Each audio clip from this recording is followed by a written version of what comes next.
ደቂቃ ከተለየ ሰላማችንን ብዙ የሚነሳ ሰው እየሰማችሁና እየተቀበላችሁ የምትመጡት እኮ እናንተ ናችሁ። ምን ሰላም? አሁን እኮ ማንም የለም። እስቲ አሁን ምን ምክንያት ታቀርቢያለሽ? ያለ ነው እኛ ነን አይደል? እኛ ደግሞ ቤተሰባችሁ አይደለም ብለሽ ተከጅን እኛ ነን ማለት ተነጋግራችሁ የመጣችሁት ነገር ሊሆን ይችላል። ምንድን የምንነጋገረው? ወይ አንቺ እንደዛ ትሆኚ ምናልባት ተነጋግረሽ ምናምን ትመጪ ይሆናል። እንደዛ ምትሲው ማለት ነው። የኔት ማለት እንደዚህ እኮ አሁን መመላለሱም እኮ ተገቢ አይደለም። ከኛ አሁን እኛ እንግዲያው በዚህ ሌሊት እየነገርኩሽ እኮ በሴት እኛ ህጻናት አይደለንም ወይ? ትናንሽ ነገር አንተን ለቃቅመን ከአንቺ ጋር ወይ ልንዋሽ ወይ የሆነ ነገር ከእናንተ ጋር ልንጮት አይደለም። ቤት ውስጥ ያደርነው ሁዜ እኔና ከእነሱ ውጭ አይንቀሳቀሰልን ልፋ እኔ ደግሞ ነው በጣም ነው እሱ ነገር ሰጭት ነው ያለ። ሰላም ሰላም ሰላም ሰላም የኔ ቤተሰቦች እንዴት ናችሁ? ደህና ናችሁ ወይ? ሰላም ናችሁ ወይ? ሰላማችሁ የበዛ ይሁን። እንግዲህ ዛሬ ብቅ ብለዋል። እንግዲህ መቼም የነሱ ሱስ ይዞናል። ካልመጡ ድብር ይመጡ ደግሞ እኔ በበኩሌ በጣም ደስ ይለኛል። በመጥፎም መጡ በጥሩም መጡ። ሲመጡ ደስ ይለኛል። በቃ እየጠበቅኳቸው ስለምውል ደስ ይለኛል ሲመጡ ማለት ነው። እና ደስ የሚል ዜና አለ። አብርሽዬ ከሌሊቱ 11 ሰዓት ትናንትና ሌሊት አምልጦ ቤቱ መጥቷል። አምልጦ ከቡዝዬ ቤት ማለት ነው። አምልጦ መጣ። እንኳን ደስ አላችሁ። እና አንቺ ቤት እንቅልፍ ሊወስደኝ አልቻለም። በጣም ተጨናንቄ ነበረ። እንቅልፍ እምቢ ሲለኝ እናንተ በተኛችሁበት ሳልነግራችሁ ቤቴ መጣሁኝ። እኔ ከልጄ ተለይቼ ከሚስቴ ተለይቼ ሰው ቤት ማደር አይመቸኝ ብሎ መለሰላት። እንግዲህ ለምን መጣ ሳትነግረን እንዴት በተኛንበት ቤቴ ክፍት አርገህ እንዴት ትመጣለህ ምናምን ብላ እየተከራከረችው ነበረ ቡዜ። በቃ እኔ እንቅልፍ እምቢ ስላለኝ ቤቴ መጣሁኝ በእግሬ። ለዛውም በታክሲም አይደለ በመኪናም አይደለ በእግሩ ማለት ነው። በእግሩ መጣ ቤቱ።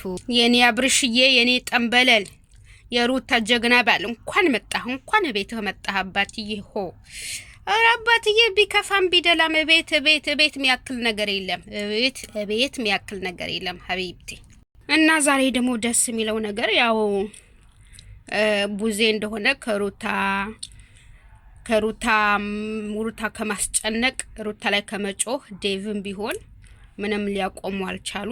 እና አብርሽዬ ደግሞ ያው ሚስቴን አትናገሩብኝ፣ አታስጨንቋት፣ እንደፈለጋችሁ ልትናገሯት ማን ፈቀደላችሁ? ያማታል፣ ስትናደድ ጨጓራ አለባት፣ ያማታል፣ አትናገሩብኝ አላቸው። ዛሬ ደግሞ መንፈሳቸው ወደ ኤፍሬም ነው የተገለበጠው ማለት ነው። መንፈሳቸው በቃ ኤፍሬምን ነው ጥምድ አድርገው ይዘውት ኤፍሬምን ነው እየተከራከሩት የነበረው። ግን በዚህ ልክ እንደዚህ መሆን ምን አስፈለገ? ውሽሚት እንደሆነ ይሄው ዛሬ መጥታለች። እነ ሩታና እና አብርሽ ቤት መጥታለች። ዛሬ እንግዲህ ድራማው እንደሆነ ይሄው እንደቀጠለ ነው። እንደምታዩት እንደቀጠለ ነው። ያው ነገ የሚለቀቅ ይመስለኛል። ነገ በአብርሽ ዩቲዩብ ጠብቁ እሺ ውዶቼ፣ በአብርሽ ዩቲዩብ ጠብቁ። በጉጉት እንጠብቃለን። ነገ በኃይል ይዘንህ ካልወጣን ብለው ክችች ግግም ሲሉ ይለቃሉ። ቤተሰብ ነን ብለን ነው ያለ ማለት። እስቲ ልጁ እንዳይደን የምትፈልጉበት ምክንያት ብቻ ጥያቄ ነው። በደንብ ዛሬ የሰው ልጅ እኮ ሲታመም ነው የሚለው። ደህና ነው አብርሽ ደህና ነው። ልጅ በራሱ ጤነኛ ነው። እኔ የሚገርመኝ ማለት ነው ድርቅ ያለ አንድ አይነት መልስ ማለት ነው። ድርቅ ያለ አንድ አይነት መልስ 5 ቀን 6 ቀን ሁሉ በአንድ አይነት አይዲያ መምጣት አይደብርም? ቀይሩ፣ በቃ ድራማው ቀይሩ። ምንድን ነው አብደዋል፣ እንዲሆነዋል እያላችሁ በአንድ አይነት ርዕስ እየመጣችሁ ድርቅ የምታረጉን ምንድን ነው? ካላስቀይሩ በቃ ይሄ ርዕስ በቃ ውጡ። ከዚህ ርዕስ ወጣችሁ በሌላ ነገር ነው እንዴ? አንድ አይነት ሶሞኑ በቃ አንድ አይነት ምንም ነገር አልተመቸኝም። በቃ አይዲያ ቀይሩ፣ በሌላ አይዲያ ነው። አሁን ደግሞ ኤፍሬም ታመመ ሊሉ እኮ ነው። አሁን ኤፍሬምም ታሟል፣ እሱም አፍዝዛዋለች፣ እሱም ላይ አሰርታለች ሊሉ እኮ ነው። ኧረ በጌታስ ምንድን ነው ጤነኛ በዚህ በሌሊት እንዲመጣ ወይ ደግሞ አብርሃም በሌሊት በ11 ሰዓት ከቤቶቹ ያውቃል። አልተመቸውም። በራሴ ፍቃድ ነው የመጣው። በራሱ ፍቃድ ነው ምን በራሱ ፍቃድ ነው የመጣው። እሱማ ታዲያ የሚመልስልኝማ መጣቋለሁኝ እኮ እንቅልፍ አመጣ ነው መጣ ምን እኮ አብርሽ ይህንን ያደርጋሉ። ቢያንስ እንኳን አንተ ህፃን ልጅ አደረጋችሁት እንዲ አብርሽ እኮ ህፃን ልጅ አይደለም።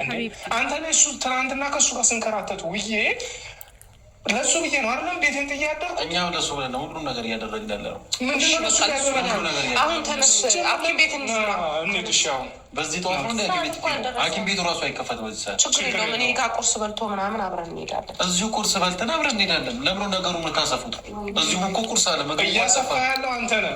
እዚሁ ቁጭ ምግብ እንበላለን። ሐኪም ቤት መሄድ ካለብን አብረን እንሄዳለን። ለምን ነው ከአንተ ጋር የምንሄደው?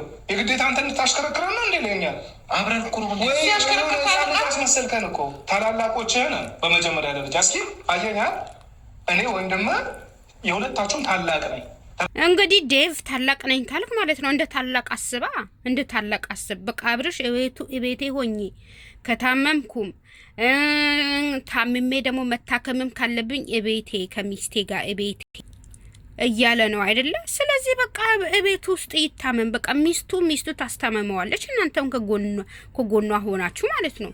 ስለዚህ ለምንድን ነው ከሩታ ስር ለማውጣት ምትጥሩት ምትቆፍሩት ጉድጓድ ማለት ነው? በጣም በጣም ከባድ ነው። ስለዚህ ዴቭ እንደ ታላቅ ወንድም ነኝ ብለሃል፣ እንደ ታላቅ ወንድም ተከበር።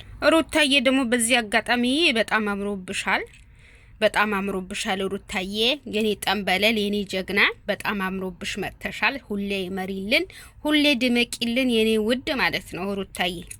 እኛ ደግሞ ያንቺ አድናቂ ነን ሩታዬ። ማንም ሰው አንቺን እንዲናገርብን አንፈልግም። አንቺ በክፉ ነገር እንዲያይብን አንፈልግም። አንቺ ጀግና ነሽ፣ ሁሌ ወደፊት። እሺ ሩታዬ።